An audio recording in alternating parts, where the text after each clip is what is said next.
সুপ্রিয় শিক্ষার্থীবৃন্দ, তোমরা দেখতে পাচ্ছ যে আমি কোম্পানির সাংগঠনিক প্রকারভেদ থেকে একটি চার্টের মাধ্যমে দেখিয়েছি, কারণ তোমাদের বোঝার সুবিধার্থে। ঠিক আছে, যে কোন কোম্পানি থেকে কোন কোম্পানি কীভাবে কী হয়ে আসছে। হ্যাঁ, তো প্রথমে হচ্ছে সনদপ্রাপ্ত কোম্পানি, তারপরে হচ্ছে বিধিবদ্ধ কোম্পানি, এরপরে হচ্ছে নিবন্ধিত কোম্পানি, এরপরে অনিবন্ধিত এবং অন্যান্য কোম্পানি। মূলত কোম্পানি 4 ধরনেরই হয়। এর মধ্যে নিবন্ধিত কোম্পানিকে 2 ভাগে ভাগ করা হয়েছে। একটি হচ্ছে সসীম দায় সম্পন্ন কোম্পানি, আর একটা হচ্ছে অসীম দায় সম্পন্ন কোম্পানি। ঠিক আছে, এর মধ্যে আবার সসীম দায় সম্পন্ন কোম্পানিকে হচ্ছে 2 ভাগে ভাগ করা হয়েছে, প্রতিশ্রুতি মূল্য দ্বারা, শেয়ার মূল্য দ্বারা। আর অসীম দায় সম্পন্ন কোম্পানিকে ভাগ করা হয়েছে বিদ্যমান কোম্পানি, বিদেশি কোম্পানি, অব্যবসায়ী কোম্পানি, বিশেষ কোম্পানি। ভুল বললাম, অন্যান্য কোম্পানিকে ভাগ করা হয়েছে। হ্যাঁ, সসীম দায় সম্পন্ন কোম্পানিকে ভাগ করা হয়েছে 2 ভাগে, প্রতিশ্রুতি মূল্য দ্বারা, শেয়ার মূল্য দ্বারা। আচ্ছা, আর প্রতিশ্রুতি শেয়ার মূল্য দ্বারা কোম্পানিকে আবার 2 ভাগে ভাগ করা হয়েছে, একটা হচ্ছে প্রাইভেট লিমিটেড, একটা হচ্ছে পাবলিক লিমিটেড।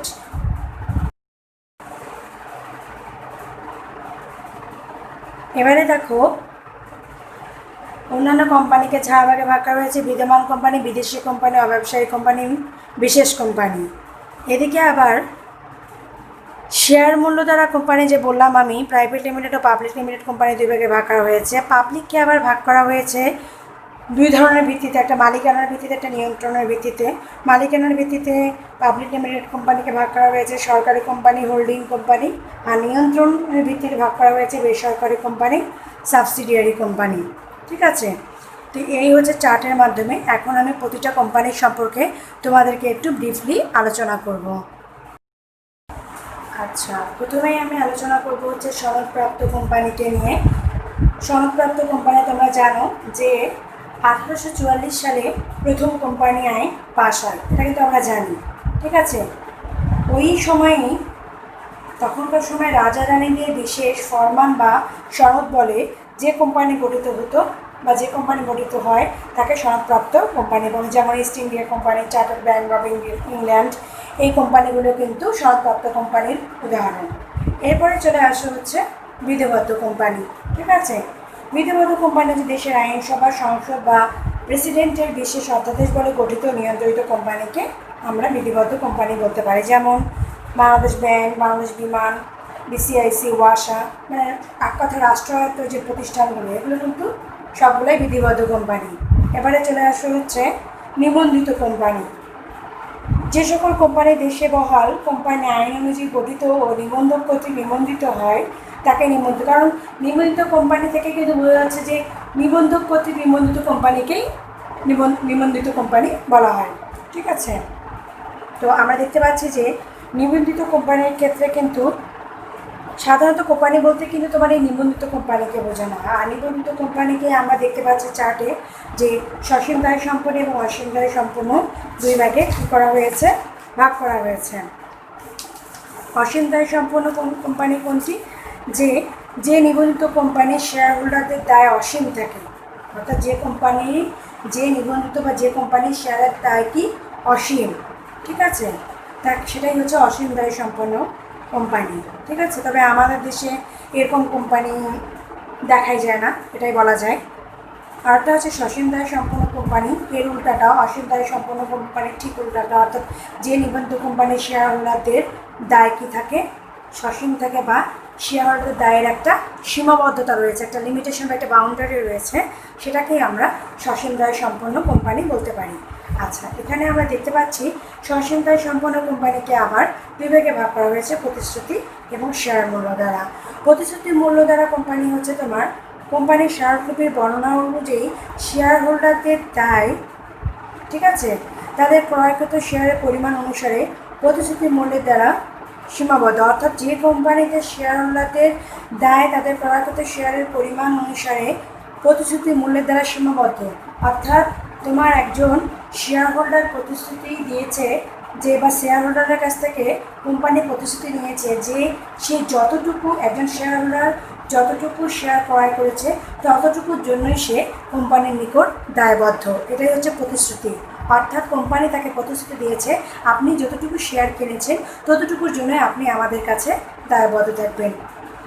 আর আরেকটি হচ্ছে শেয়ার মূল্য দ্বারা।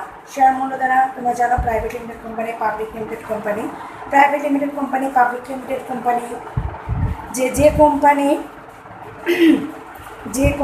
শেয়ার, তার আগে আমি একটু শেয়ার মূল্য দ্বারা কোম্পানিটা কী জিনিস সেটা একটু বলবো।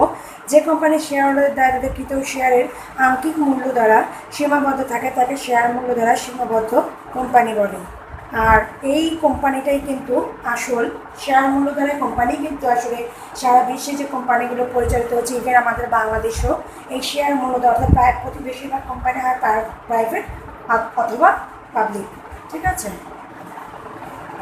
তো প্রাইভেট লিমিটেড কোম্পানি সম্পর্কে একটু বলি, তোমরা জানো, তারপরে আমি বলি যে কোম্পানির শেয়ার দ্বারা দায় সীমাবদ্ধ, কোম্পানির সর্বনিম্ন, যে কোম্পানির শেয়ার দ্বারা দায় সীমাবদ্ধ, কোম্পানির সর্বনিম্ন সদস্য সংখ্যা 2 এবং সর্বোচ্চ সদস্য সংখ্যা 50 জনে সীমাবদ্ধ থাকে। হ্যাঁ, আর যে কোম্পানির ক্ষেত্রে তোমার বিবরণপত্র ছেড়ে দিতে হবে, বাজারে বিবরণপত্র ছাড়ার কোনো প্রয়োজন নাই। যে কোম্পানির শেয়ার অবাধে হস্তান্তরযোগ্য নয়, কারণ আমরা জানি পাবলিক মানে কথাটা হচ্ছে অবাধে হস্তান্তরযোগ্য। আর যে কোম্পানির সর্বনিম্ন সদস্য সংখ্যা হচ্ছে তোমার 2, সর্বনিম্ন সদস্য 2, সর্বোচ্চ 50, এটি হচ্ছে যে কোম্পানির পরিচালকের সংখ্যা আমরা 2 বলতে পারি। তাহলে পাবলিক লিমিটেড কোম্পানি নিশ্চয়ই তার উল্টো, অর্থাৎ যে কোম্পানির শেয়ার অবাধে হস্তান্তরযোগ্য, যে কোম্পানির সর্বনিম্ন সদস্য 7, সর্বোচ্চ শেয়ার সংখ্যা দ্বারা সীমাবদ্ধ, যে কোম্পানিতে বিবরণপত্র ছেড়ে দেওয়ার প্রয়োজন হয়, যে কোম্পানির তোমার মনে করো যে কোম্পানির শেয়ার এবং ঋণপত্র জনগণের উদ্দেশ্যে ক্রয় বিক্রয়ের জন্য আহ্বান জানানো হয়, হ্যাঁ, এটাকে আমরা পাবলিক লিমিটেড কোম্পানি বলতে পারি। আচ্ছা, এবারে চলে আসো অসীম দায়। এখানে আমরা যে জিনিসটার কথা বললাম, যে এখানে, আচ্ছা এটা শেষ করে দিই। পাবলিক লিমিটেড কোম্পানিকে আবার 2 ভাগে ভাগ করা হয়েছে, একটা হচ্ছে মালিকানার ভিত্তিতে, একটি হচ্ছে তোমার নিয়ন্ত্রণের ভিত্তিতে। তো পাবলিকের ভিত্তিতে যেটা ভাগ করা হয়েছে সেটা হচ্ছে সরকারি কোম্পানি। সরকারি কোম্পানি পাবলিক লিমিটেড কোম্পানিকে মালিকানার ভিত্তিতে যেটা ভাগ করা হয়েছে তার প্রথমে রয়েছে সরকারি কোম্পানি। আচ্ছা, অর্থাৎ যে কোম্পানির শেয়ারের মালিক 51% শেয়ারের মালিক সরকার, ঠিক আছে, আর 49% হচ্ছে তোমার মালিকের। কোম্পানির মালিক, যে ক্ষেত্রে শেয়ারের একটা কোম্পানি মনে করে ধরে নাও যে 100%-এর মধ্যে যে ক্ষেত্রে শেয়ারের মালিকানা, শেয়ারের 51% শেয়ারের মালিক সরকার, আর বাকি 49 শেয়ারের মালিক হচ্ছে তোমার কোম্পানির মালিক নিজেই, সেটাই হচ্ছে মূলত সরকারি কোম্পানি। আচ্ছা, এবারে চলে আসা হচ্ছে হোল্ডিং কোম্পানি। যে কোম্পানিগুলোর শেয়ারের মালিক 50% শেয়ারের মালিক অন্য কোম্পানি, ঠিক আছে, অর্থাৎ ধরে নিলাম যে সরকার হচ্ছে এক্ষেত্রে মালিক, ধরে নিলাম যে ক্ষেত্রে মালিক সরকার 50%, তো হোল্ডিং কোম্পানি হচ্ছে 50% শেয়ারের মালিক। মানে অর্থাৎ এই কোম্পানিটা অন্য কোম্পানির, যে কোম্পানির শেয়ারের মালিক 50% মালিক হচ্ছে কোম্পানি নিজে, ঠিক আছে, এটাই হচ্ছে হোল্ডিং কোম্পানি। হোল্ডিং কোম্পানিকে নিয়ন্ত্রণকারী কোম্পানিও বলা হয়। আর হোল্ডিং কোম্পানি যে কোম্পানিগুলোকে নিয়ন্ত্রণ করে সেটাকে বলা হয় সাবসিডিয়ারি কোম্পানি। আমি আবারও বলছি, হোল্ডিং কোম্পানিগুলো যে হোল্ডিং কোম্পানিকে নিয়ন্ত্রণকারী কোম্পানি বলা হয়, আর হোল্ডিং কোম্পানিগুলো যে কোম্পানিকে নিয়ন্ত্রণ করে তাকেই বলা হচ্ছে সাবসিডিয়ারি কোম্পানি। আর আরেকটি রয়ে গেল বেসরকারি। তো বুঝতেই পারতেছো যে কোম্পানির সকল অধিকার শেয়ার বেসরকারি মালিকানায় থাকে, হ্যাঁ, সেটা হচ্ছে বেসরকারি কোম্পানি। এর পরিচালনা নিয়ন্ত্রণের দায়িত্ব সাধারণ শেয়ারের ওপর ন্যস্ত থাকে, ঠিক আছে, অর্থাৎ সরকারের ক্ষেত্রে কোনো হস্তক্ষেপ করে না, এটা পুরোটাই পুরোপুরি শেয়ার হোল্ডার দ্বারা নিয়ন্ত্রিত হয়। হ্যাঁ, বাংলাদেশের শেয়ার বাজার কিন্তু আমরা যে আমাদের বাংলাদেশের যে স্টক এক্সচেঞ্জ রয়েছে দুটি, একটা Dhaka stock exchange, Chittagong stock exchange, যতগুলো কোম্পানি রয়েছে যে স্টক এক্সচেঞ্জের আওতায় যে আমাদের যে কোম্পানিগুলো পরিচালিত হচ্ছে, ঠিক আছে, এই কোম্পানিগুলো কিন্তু তোমার কী হচ্ছে, প্রতিটি কোম্পানি কিন্তু বেশিরভাগই কিন্তু বেসরকারি কোম্পানি। তাহলে আমরা কী বললাম, আর একটু বলি যে সরকারি কোম্পানি, যে কোম্পানির 51% মালিক হচ্ছে সরকার, 49 ধরে নিলাম যে মালিক নিজেই, সেটা সরকারি কোম্পানি। হোল্ডিং কোম্পানি যে কোম্পানির মালিক 50% শেয়ারের মালিক হচ্ছে মানে মানে হোল্ডিং যে কোম্পানি অন্য কোনো কোম্পানির 50% শেয়ারের মালিক হয়, যদি কোনো কোম্পানি অন্য কোম্পানি, অর্থাৎ এই যে আমি যে বললাম যে হোল্ডিং কোম্পানির সাবসিডিয়ারি কোম্পানিকে নিয়ন্ত্রণ করতেছে, অর্থাৎ যদি হোল্ডিং কোম্পানি সাবসিডিয়ারি কোম্পানিকে নিয়ন্ত্রণ করে, ধরে নাও যে সাবসিডিয়ারি কোম্পানির শেয়ার 50% যদি হয়, তো অবশ্যই বাকি 50% শেয়ার হচ্ছে হোল্ডিং কোম্পানি। এই জন্য বলা হচ্ছে যখন কোনো কোম্পানি অন্য কোম্পানিকে নিয়ন্ত্রণ করে বা যখন কোনো কোম্পানি অন্য কোম্পানির 50% শেয়ারের মালিক হয়, তখনই সেটাকে হোল্ডিং কোম্পানি বলা হচ্ছে। আর যে হোল্ডিং কোম্পানি দ্বারা যে কোম্পানি নিয়ন্ত্রিত তাকে সাবসিডিয়ারি কোম্পানি বলা হয়। আর বেসরকারি সম্পর্কে তো বললামই। এবারে চলে আসো একটু অন্যান্য কোম্পানিগুলো নিয়ে আলোচনা করবো। অন্যান্য কোম্পানির মধ্যে রয়েছে বিদ্যমান কোম্পানি। বিদ্যমান মানে এটা তো জানি যে আমাদের বাংলাদেশে 1994 সালের কোম্পানি আইন অনুযায়ী সকল কোম্পানি 1994 সালের কোম্পানি আইন অনুযায়ী গঠিত এবং পরিচালিত। ঠিক আছে, বর্তমানে আমার দেশে তোমার কোম্পানি 1994 কোম্পানি আইনের আওতায় প্রচলিত হওয়ার পূর্বে যে কোম্পানিগুলো পরিচালিত হতো সেরকম কোম্পানি এখন বলতে গেলে নাই। প্রত্যেকটা কোম্পানি প্রাইভেট লিমিটেড এবং পাবলিক লিমিটেড এভাবে পরিচালিত হচ্ছে। আচ্ছা, এরপরে চলে যাবো হচ্ছে বিদেশি কোম্পানি। দেশের বাইরে গঠিত নিবন্ধিত কোনো কোম্পানি মানে তোমার 1994 পর থেকে পরবর্তী সময় থেকে দেশের বাইরে যেগুলো গঠিত হয়েছে, 1994 সাল থেকে দেশের বাইরে যে সকল কোম্পানি গঠিত, এই কথাটা এখানে বইয়ে তোমরা দেখবা যে বইয়ে দেওয়া নাই, আমি এটা বলে দিলাম তোমাদেরকে। তো 1994 সালে এর পর থেকে বা 1994 সাল থেকে দেশের বাইরে গঠিত নিবন্ধিত যে সকল কোম্পানি তাদের কার্য পরিচালনা করে যাচ্ছে, পুনরায় নিবন্ধিত হলে ওই কোম্পানিকে বিদেশি কোম্পানি বলা হচ্ছে। অর্থাৎ 1994 সাল থেকে এবং তারপর থেকে যে কোম্পানিগুলো কোম্পানি আইনের আওতায় নিয়ে এসে তাদের ব্যবসা পরিচালিত করছে সেগুলো হচ্ছে বিদেশি কোম্পানি। এবারে দেখো যে দিয়েছে অনেক অব্যবসায়ী কোম্পানি, ঠিক আছে, অনেকগুলো আমার দেশে অব্যবসায়ী দাতা সংস্থা রয়েছে, অনেক দাতব্য প্রতিষ্ঠান রয়েছে যাদের উদ্দেশ্য আসলে মুনাফা ভোগ নয়। তারপরেও তারা যেহেতু একটু সামান্য পরিমাণে সীমিত শব্দটা কোম্পানি শব্দটা থাকার কারণে অব্যবসায়ী সংস্থা কোম্পানি হিসেবে নিজেকে মানতেছে যে আমরাও কোম্পানি। আমাদের দেশে অনেক এনজিও কিন্তু এরকম নিবন্ধনতা TMSS টেস্টেস তোমরা জানো। তারপরে আসে বিশেষ কোম্পানি। যে সকল কোম্পানি দেশের প্রচলিত কোম্পানি আইনের আওতায় নিবন্ধিত হলেও অন্য কোনো বিশেষ আইন দ্বারা পরিচালিত নিয়ন্ত্রিত হয় তাকে বিশেষ কোম্পানি বলে। আমার দেশে বিমা কোম্পানি ও ব্যাংকিং কোম্পানি সমূহ বিশেষ কোম্পানির উদাহরণ। এই জিনিসটা খুব ভালো করে মনে রেখে দেবা যে আমার দেশে যে ব্যাংকগুলো পরিচালিত হচ্ছে এবং যে বিমা কোম্পানিগুলো পরিচালিত হচ্ছে সেখানে বিশেষ কোম্পানির আওতায় এই সমস্ত কোম্পানিগুলো। তো এই ছিল ব্রিফলি আকারে কোম্পানি, তোমাদেরকে আমি চার্ট আকারে লিখে দিয়ে সেটাকে আমি সংক্ষিপ্ত আকারে তোমাদেরকে বুঝিয়ে দিলাম। এবারে আমরা যেটাতে চলে যাবো সেটা হচ্ছে কোম্পানি সংগঠনের সুবিধা অসুবিধা নিয়ে আলোচনা করব। তো তার পূর্বে আমি একটা কথা বলে দিই, আমি যে প্রকারভেদটি পড়ালাম এটি আমি পড়ালাম ইউটিউবে যখন এই লেকচারটা ছেড়ে দেওয়া হবে দেখা মাত্রই সুন্দর করে পড়ে নিবা, কারণ এই প্রকারভেদটা তোমার যে পরীক্ষার HSC পরীক্ষা বোর্ড পরীক্ষার কথা বলি আমি, প্রশ্ন যদি আসে বেশিরভাগই তোমার কিন্তু এই প্রকারভেদগুলো থেকেই টাচ করে যে এই কোম্পানি কাকে বলে, তোমার কোম্পানি উপরে কোন কোম্পানির সম্পর্কে গোয়াতে যে অনুধাবন প্রশ্নের কথা যে উপরে কোন কোম্পানির সম্পর্কে বলা হয়েছে, সুতরাং কোম্পানির প্রকারভেদ ভালো করে জানতে হবে, এর কোনো বিকল্প নেই। সুতরাং সুন্দর করে বুঝে পড়ে ফেলবে, বই সামনে নিয়ে আমার লেকচারও নিবে, সামনে বইও নিয়ে সুন্দর করে পড়ে ফেলবে। আচ্ছা, এবারে আমরা কোম্পানি সংগঠনের সুবিধা নিয়ে আলোচনা করব। তোমরা এখানে দেখতে পাচ্ছ যে আমি বোর্ডের মধ্যে কয়েকটি পয়েন্ট দিয়েছি এবং আমি এই পয়েন্টগুলোর উপরেই ভিত্তি করে সুবিধাগুলি আলোচনা করব। ঠিক আছে, আমি এগুলোর একটু তোমাদেরকে প্রতিটির উপরে একটু ব্রিফলি আকারে আলোচনা করব। প্রথমে দেখো আমি এখানে লিখেছি যে অধিক মূলধন। আচ্ছা, আমরা জানি যে কোম্পানি মানেই হচ্ছে কোটি কোটি টাকার ব্যবসা। আচ্ছা, কারণ কি যেখানে শেয়ার বিক্রি করেন, ঋণপত্র শেয়ার এবং ঋণপত্র বিক্রয়ের মাধ্যমে কোম্পানিতে মূলধন আনয়ন করা হয়। এটাই হচ্ছে সবচেয়ে বড় সুবিধা, যে মানে মালিকেরা যে নিজস্ব মূলধন এখানে বিনিয়োগ করেন, তার বাদেও শেয়ার এবং ঋণপত্র বিক্রির মাধ্যমে কোম্পানিতে মূলধন আনয়ন করা যায়। এরপরে হচ্ছে সরি, এখানে একটু ভুল হয়ে গেছে আমার লেখার। এটা সীমিত দায় হবে, সীমিত দায় হবে, হচ্ছে সীমিত দায়। হ্যাঁ, সীমিত দায় কি, একটা উদাহরণ দিয়ে আমরা সুন্দর করে বুঝতে পারি যে আমি 10 টাকা মূল্যের, একজন শেয়ার হোল্ডার 10 টাকা মূল্যের 100টি শেয়ার ক্রয় করেছে। তাহলে 10 টাকা মূল্যের 100টি শেয়ার ক্রয় করলে 1000 টাকার জন্য এই শেয়ার হোল্ডারটি দায়বদ্ধ, এর বাইরে কিন্তু নয়। এটাই হচ্ছে সীমিত দায়, অর্থাৎ শেয়ার হোল্ডারদের দায়টা তাদের ক্রয়কৃত শেয়ারের মূল্য দ্বারাই সীমাবদ্ধ। 3 নম্বরে দেখো চিরন্তন অস্তিত্ব। এটা আমি বৈশিষ্ট্যের মধ্যেও পড়িয়েছিলাম তোমাদেরকে।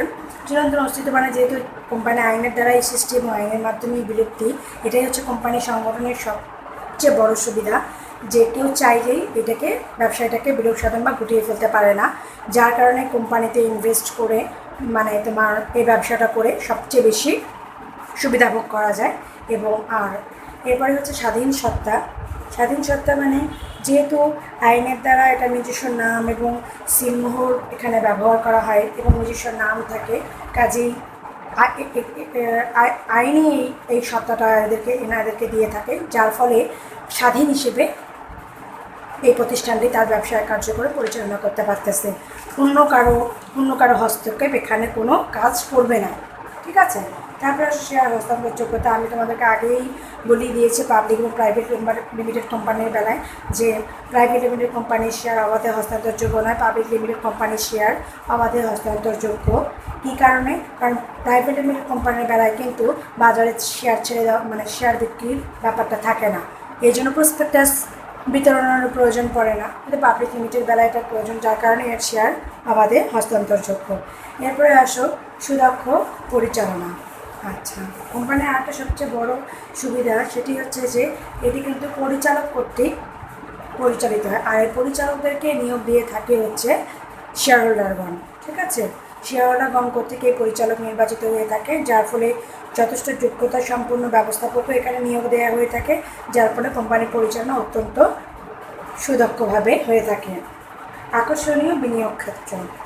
আকর্ষণীয় বিনিয়োগ ক্ষেত্র যেহেতু এখানে চিরন্তন অস্তিত্ব বিশিষ্ট একটি প্রতিষ্ঠান, তারপরে সীমিত দায় রয়েছে, স্বাধীন সত্তা রয়েছে, হ্যাঁ, শেয়ার ক্রয়ের সুযোগ রয়েছে, এই যে এত কিছু যে সুযোগ সুবিধা আছে, যার কারণে সবাই এই জায়গাটায় যারা বড় আকারে বিজনেস করতে চান তারা সবাই এই কোম্পানিতে এই কোম্পানি সেই প্রতিষ্ঠান এক মালিকানা বা অংশীদারি ব্যবসার চেয়ে সেই আকর্ষণীয় বিনিয়োগের জায়গা, যার কারণে এখানে তারা বিনিয়োগ করে স্বাচ্ছন্দ্য ফিল করে থাকেন যে চাইলেই ব্যবসাটা গুটিয়ে ফেলা যাচ্ছে না।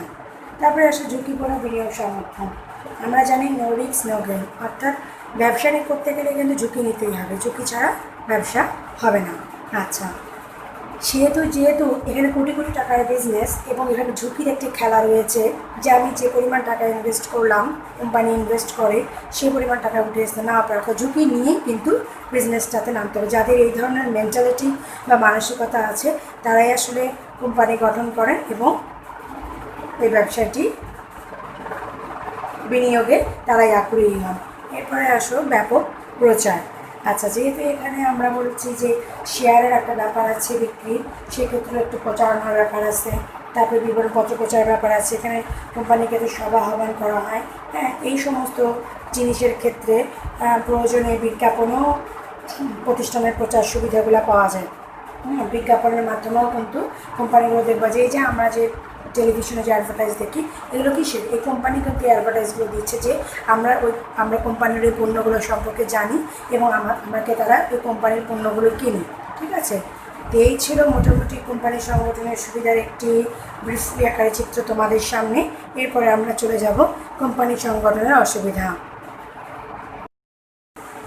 আচ্ছা, কোম্পানি গঠনের সুবিধার মতো আমি অসুবিধা তো তোমরা দেখতে পাচ্ছ যে আমি অসুবিধার ক্ষেত্রে কয়েকটি পয়েন্ট দিয়েছি এবং এর আলোকেই তোমাদের সামনে আমি অসুবিধাগুলো তুলে ধরবো ব্রিফলি আকারে। প্রথমে দেখো আমি দিয়েছি যে জটিল গঠন প্রণালী।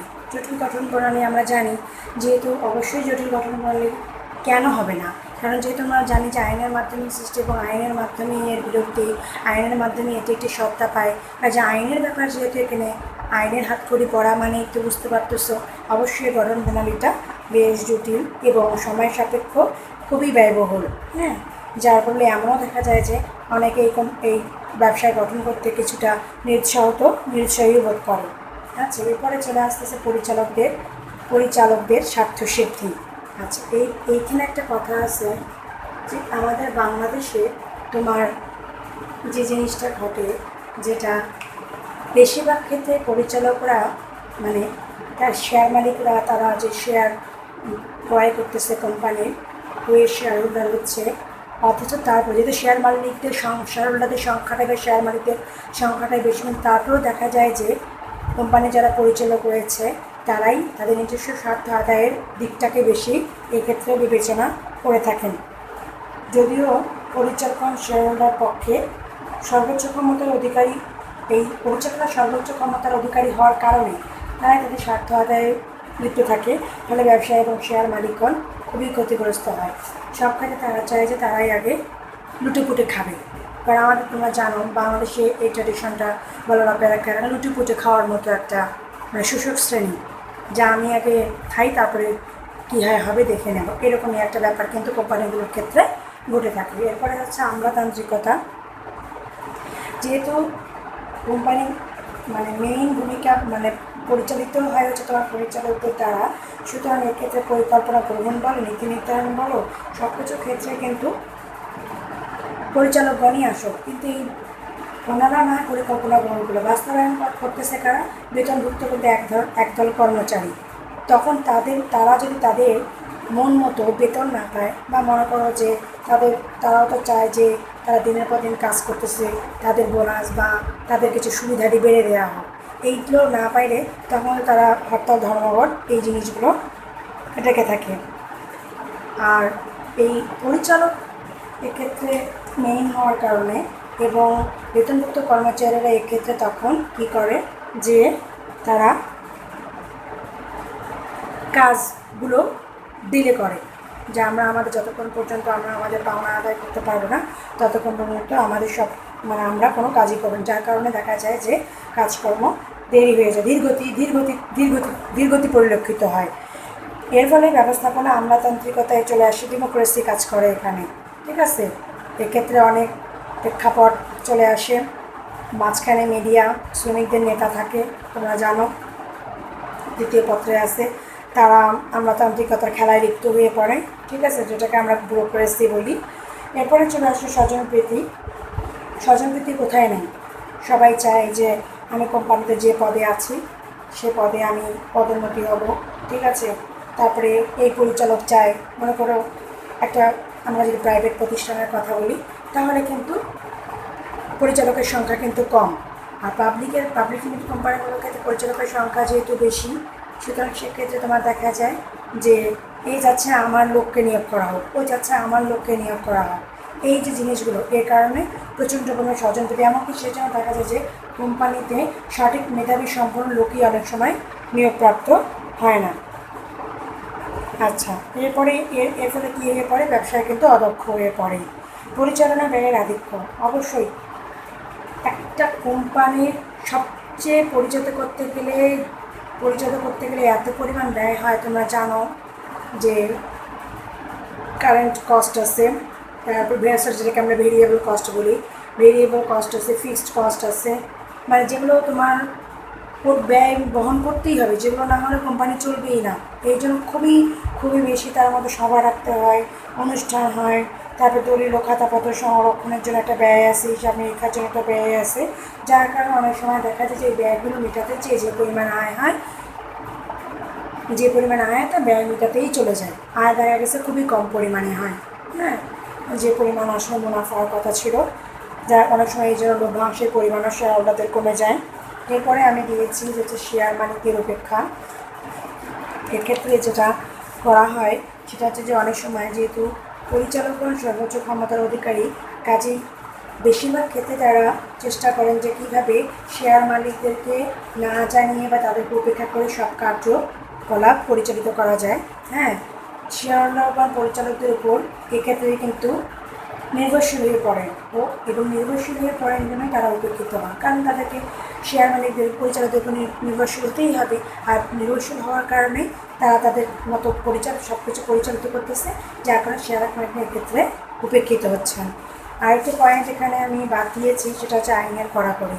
এটা আমরা জানি অবশ্যই কোম্পানি আইনের কড়াকড়ি, কারণ আইনের দ্বারা সৃষ্টি এবং আইনের দ্বারা যদি বিলুপ্তি হয়, অবশ্যই এক্ষেত্রে আইনের মাধ্যমে সব কিছু। যদিও প্রাইভেট লিমিটেড কোম্পানির ক্ষেত্রে আইনের কড়াকড়িগুলো কিছুটা কম, কিন্তু যেগুলো হচ্ছে তোমার পাবলিক লিমিটেড কোম্পানি, সেগুলোর ক্ষেত্রে তো বলার অপেক্ষায় রাখে না, মারাত্মক পরিমাণে কড়াকড়ি আইন অনুসরণ করা হয় এই ক্ষেত্রে। ঠিক আছে। আর একটা হচ্ছে গোপনীয়তা প্রকাশ। যেহেতু শেয়ার হোল্ডারদের সংখ্যা অনেক, হ্যাঁ, এবং বার্ষিক সভা আহ্বান করতে হয়, তারপর তোমার নিবন্ধকের নিকট হিসাবপত্র কাগজপত্র জমাদান করতে হয়। সুতরাং এক্ষেত্রে অনেক সময় আইনই বলে দেয় যে এই জিনিসগুলো আপনারা সব কিছু শেয়ার হোল্ডারদের কাছে প্রকাশ করবেন, না প্রকাশ করে কোনো কাজ করবেন না। এটা কোম্পানিকে আইনের যে বিধিনিষেধ সেগুলো কোম্পানিকে বলে, তারা আগে থেকেই জানে যে আমি কোম্পানি গঠন করতে গেলে আমাকে আইনের এই জিনিসগুলো মেনে চলতে হবে। যার কারণে অনেক সময় দেখা যায় যে কোম্পানি চাইলেও অনেক কিছু ক্ষেত্রে গোপনীয়তা প্রকাশ করতে, গোপনীয়তা ধরে রাখতে পারে না, অনেক কিছু প্রকাশ হয়ে যায়। তো এই ছিল আমার আজকের লেকচারে। তোমাদেরকে প্রকারভেদ পড়ালাম, সুবিধা অসুবিধা পড়ালাম, আর পাবলিক লিমিটেড আর প্রাইভেট লিমিটেড কোম্পানির ধারণা আলাদা করে আমি লেকচার দিলাম না। এই কারণে দিলাম না, কারণ আমি ভিতরেই বলে দিয়েছি। তো আশা করি তোমরা খুব ভালো করে ক্লাসটি দেখবে, দেখার পরে ভালো করে প্রকারভেদটা, আমি আবারও বলছি, খুব ভালো করে প্রকারভেদটি করে ফেলবে। ওটার কোনো বিকল্প নেই, প্রশ্ন এই অধ্যায় থেকে হবেই হবে। তুমি যদি এইচএসসি বোর্ড পরীক্ষা বলো, very very important chapter this is, এটির অল্টারনেটিভ হবে না, এটাকে বাদ দিয়ে কোনো প্রশ্ন হবেই না। সুতরাং চ্যাপ্টারটি খুবই ইম্পর্টেন্ট, আমি আবারও বলছি। চ্যাপ্টারটি ভালো করে পড়বে, আমার লেকচারগুলো ফলো করো, পরে বাসায় ভালো করে পড়ো। ইনশাআল্লাহ যত সমস্যাই হোক না কেন আমরা ওভারকাম হবই। হ্যাঁ, আর তোমাদের সবার কাছে আবারও আমাদের সুন্দর মতো যেন আমরা কলেজ খুলে আমরা ক্লাস করতে পারি, আবারও সেই সুদিনের অপেক্ষায় আমরা আছি। কবে তাড়াতাড়ি আমরা একসাথে মিলিত হব, সেই প্রত্যাশায় আজকের মতো এখানে আমি বিদায় নিচ্ছি। আল্লাহ হাফেজ।